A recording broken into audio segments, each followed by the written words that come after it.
हमने कर दिया रिकॉर्ड। ओके। सो आज हम देख रहे हैं कि हमें अगर से लिनक्स ऑपरेटिंग सिस्टम में अगर रूट का पासवर्ड ब्रेक करना है तो किस तरीके से हम करेंगे, राइट।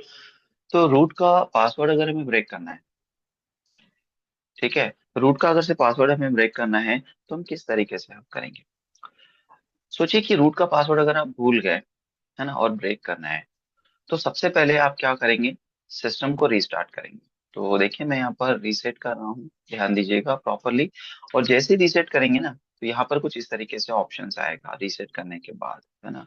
जैसे हमारा ऑपरेटिंग सिस्टम बूट होगा, सबसे पहले यहाँ पे दो ऑप्शंस हमारे पास आएंगे। एक जस्ट विथ रीस्टार्ट किया है हमने, और रीस्टार्ट करने के बाद में टू ऑप्शंस आने चाहिए थे हमको। वेट, जस्ट हम इसको कंसोल से रीस्टार्ट करते हैं, क्योंकि जो ऑप्शंस है वो आए नहीं। तो थोड़ा सा वेट करते हैं, क्योंकि बूटिंग प्रोसेस में ही हमें एडिटिंग का ऑप्शन आ जाता है। और इस बूटिंग प्रोसेस से ही हमें क्या करना है कि ई प्रेस करके एडिटिंग मोड में जाना है। तो रिस्टार्ट हो गया हमारा सिस्टम, लेकिन ऑप्शन नहीं आया, तो मैं इसको मैनुअली रिस्टार्ट कर लेता हूँ, राइट। जैसे कि यहाँ पर अगर हमने बोला, नहीं, यहाँ से लॉग इन करके रिस्टार्ट कर लेते हैं। तो सिंपल हम पासवर्ड दे देंगे, और रीस्टार्ट करने के लिए कमांड कौन सी होती है, init 6। ठीक है, init 6 हमने स्टार्टिंग में ही पढ़ा था कि अगर हमें सिस्टम को रीस्टार्ट करना है तो init 6 जो रहता है, इस चीज को हम यूज करेंगे। तो जस्ट हमारा यूजर कॉन्फ़िगरेशन आ जाए एंड देन फिर हम एसयू से लॉग इन करके init 6 चला देंगे। तो सिंपल देखिए यहाँ पर हम चले जाएंगे, और init 6 जो है वो हम यहाँ चला देते हैं। तो init 6 देने से क्या होगा कि हमारा जो सिस्टम होगा वो रिस्टार्ट हो जाएगा, बट उसके पहले हमें यहाँ पर एसयू से लॉग इन कर लेते हैं, और यहाँ पर हम क्या करेंगे, एसयू का पासवर्ड डाल देते हैं, राइट। और यहाँ पर हम देखेंगे in8 6, इससे क्या होगा, हमारा सिस्टम जो होगा वो रिस्टार्ट हो जाएगा। और रिस्टार्ट होने के बाद देखिएगा कि यहाँ पर हमें ऑप्शंस आएंगे। जब भी हमारा सिस्टम रिस्टार्ट होता है तो वहां पर बूट मेन्यूज आते हैं हमारे पास में। तो हमें बूट मेन्यू में जाके हमें क्या करना है, ये देखो ये बूट मेन्यू आ गया हमारे पास, ये बूट मेन्यू आता है। तो यहाँ पर आपको पहला वाला ही जो ऑप्शन है वो सिलेक्ट करना है। पहले एक बार अप एंड डाउन कर दीजिएगा, अदरवाइज इसकी जो स्क्रीन है ये फट से आगे बढ़ जाती है। तो एक बार अप एंड डाउन कर दोगे तो स्क्रीन आके रुक जाएगी। इसमें फर्स्ट ऑप्शन सेलेक्ट करना है यहाँ पर। और फर्स्ट ऑप्शन सेलेक्ट करने के बाद में आप देखो यहाँ पर आपको दिख रहा होगा, है ना, कुछ चीजें दिख रही हुई है। Use the arrow keys to select which entry is highlighted. ठीक है, उसके बाद में क्या करना है, प्रेस इंटर टू बूट।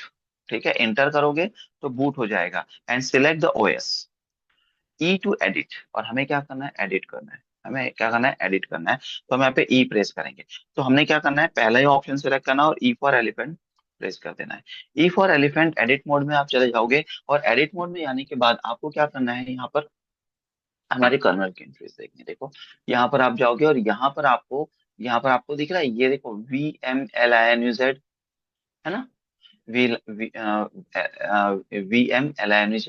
और यहाँ से आपको क्या करना है, कर्सर को मूव करते हुए लेके आना सबसे लास्ट में। ठीक है, यह लास्ट में जाएगा जहाँ पे क्विट लिखा हुआ है, और वहां पर जाने के बाद में ये रुक जाएगा। तो देखिए यहाँ पर हमारे पास लिख के आएगा, ये आ गया क्विट पे, और यहाँ पर क्या करना है, एक स्पेस देना है। ठीक है, स्पेस देने के बाद हमें क्या करना है, यहाँ पे लिखना है RD.ब्रेक, BREAK उसके बाद में लिखना है RD ब्रेक। ठीक है, और उसके बाद में एक स्पेस देना है, और स्पेस देने के बाद आपको क्या लिखना है, enforcing 0, enforcing is equal to 0। क्या देना है, 0। देखो ये हमने लिखा हुआ है, क्या लिखा हुआ है, नहीं कुछ नहीं, वो ऑटोमेटिकली ले लेता है। हमने यहाँ तक है, यहाँ पे ये एंट्री लिया है RD.ब्रेक space enforcing is equal to 0। इतना हमने लिखा हुआ है, बस आप प्रॉपरली लिख लीजिए। ठीक है, इतनी सी एंट्री हमें देना है। और उसके बाद देखो नीचे में लिख के आ रहा है Ctrl+X। क्या लिख के आ रहा है, Ctrl+X। तो हमें क्या करना है, Ctrl+X प्रेस कर देना है। Ctrl+X प्रेस कर दिया है। अब यहाँ पर हमारा जो सिस्टम है वो बूट होगा, और बूट होने के बाद हमें आगे के ऑप्शन हमें देगा।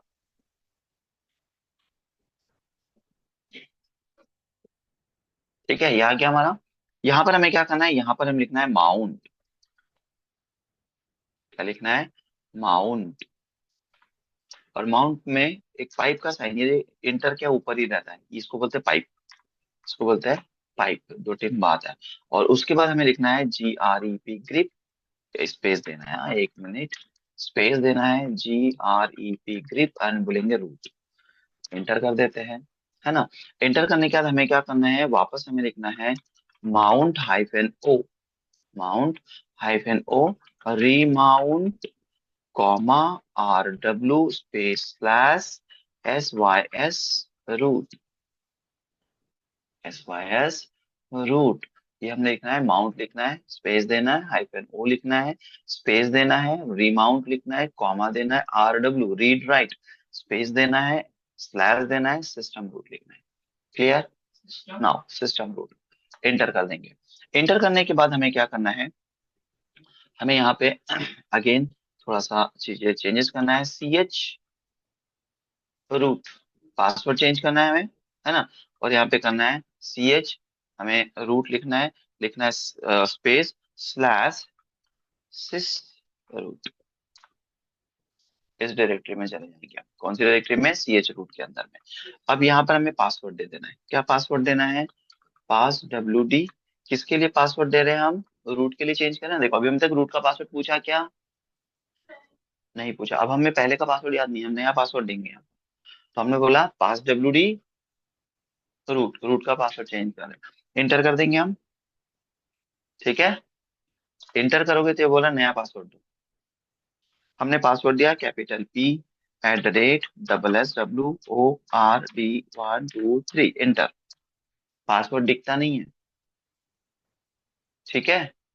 कैपिटल P@SSWORD123, देखो पासवर्ड दिखता नहीं तो वन वन टाइप करते जाओगे, इंटर कर देंगे, ये बोल रहा है सक्सेसफुली अपडेट हो गया, ठीक है।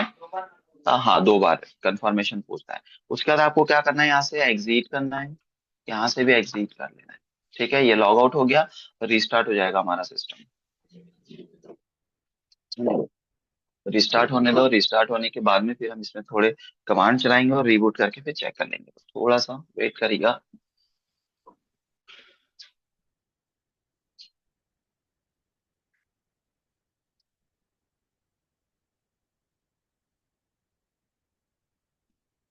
हम्म, देखो वापस लॉग इन कर लेते हैं हम, और लॉग इन करने के बाद हम क्या करेंगे, पासवर्ड दे देते हैं हमारा, जो भी हमारा यूजर का पासवर्ड था, हमने यूजर का पासवर्ड दे दिया है। अब यहाँ पे SU से हम नया पासवर्ड देंगे जो हमने चेंजेस किया हुआ है, ठीक है। जस्ट वेट, लॉग इन होने दो प्रॉपरली यूजर को, और फिर हम डायरेक्टली SU में जाएंगे, क्योंकि हमने जो पासवर्ड चेंज किया वो सिर्फ SU का चेंज किया, हमने यूजर का चेंज नहीं किया है। तो हम SU, और यहाँ पर आप चले जाएंगे, यहाँ पर जाने के बाद यहाँ जाएंगे हम, और हाँ, यूजर से लॉगिन किया हमने, हमने चेंजेस किया है, रूट का पासवर्ड हमें याद नहीं आ रहा था। और यहाँ पर हम SU कर लेंगे, इंटर, पासवर्ड दे देते हैं कैपिटल P@SSWORD123, इंटर। देखते हैं क्या ऑप्शन आता है, देखो लॉगिन हो गया। मेरा पहले पासवर्ड था कैपिटल P@WSWORD, और मैंने भी नया पासवर्ड क्या डाला, कैपिटल P@WSWORD123। अब यहाँ पे एक्स्ट्रा कमांड चलानी पड़ेगी, क्या चलानी पड़ेगी, restore con slash ETC slash enter. ये कमांड क्यों चलाएंगे, शेडो जो होती है एक फाइल होती है, और इस शेडो के अंदर में जितने भी यूजर होते हैं उसकी पूरी इंफॉर्मेशन होती है, लाइक पासवर्ड, ऑथेंटिकेशन, ऑथोराइजेशन, किसका मेंबर है। जैसे विंडोज में सैम फाइल होती थी ना, storage security access manager, same as it is Windows में भी हमारी शेडो फाइल होती है। कभी कभी इंटरव्यू में क्वेश्चन पूछे जाते हैं कि जो भी यूजर्स होते हैं ना, उनके पासवर्ड कहाँ स्टोर होते हैं, उनकी सारी इंफॉर्मेशन कहाँ होती है, शेडो फाइल में होती है, उनके पासवर्ड इंफॉर्मेशन। यूजर की इंफॉर्मेशन कहाँ होगी, /etc/pass.wd में, और पासवर्ड की इंफॉर्मेशन कहाँ होगी यूजर के, शेडो फाइल में। क्लियर? तो यहाँ पर हमने शेडो फाइल को क्या किया, रिस्टोर कर दिया, और उसके बाद हम यहाँ पे क्या करेंगे, रिबूट का कमांड चला देंगे, सिस्टम रिबूट हो जाएगा एक बार, ठीक है। तो रिबूट होने के बाद में जो भी आपने पासवर्ड यहाँ पे नया दिया हुआ है उसी से आप लॉग इन कर सकते हो। तो this are the steps to break a root password, ठीक है। तो इन स्टेप्स को फॉलो कर दीजिए, देखो यहाँ पे कुछ नहीं करना है, ये ऑटोमेटिकली देखो टाइम काउंट हो रहा है और ऑटोमेटिकली हमारा बूट हो जाएगा। अब जो पासवर्ड होगा, है ना, लास्ट कमांड थी हमारी रिबूट। तो नॉर्मली कैसा है, हमारा जो सिस्टम है वो रिबूट हो गया है, और रिबूट होने के बाद जो भी नया पासवर्ड आपने दिया हुआ है उस पासवर्ड से आप लॉग इन कर सकते हैं। ठीक है, तो इस तरीके से ब्रेक करेंगे। चलो ब्रेक करके देख लीजिए पासवर्ड, और अगर से कोई चीजें नहीं होती है तो फिर बताइएगा।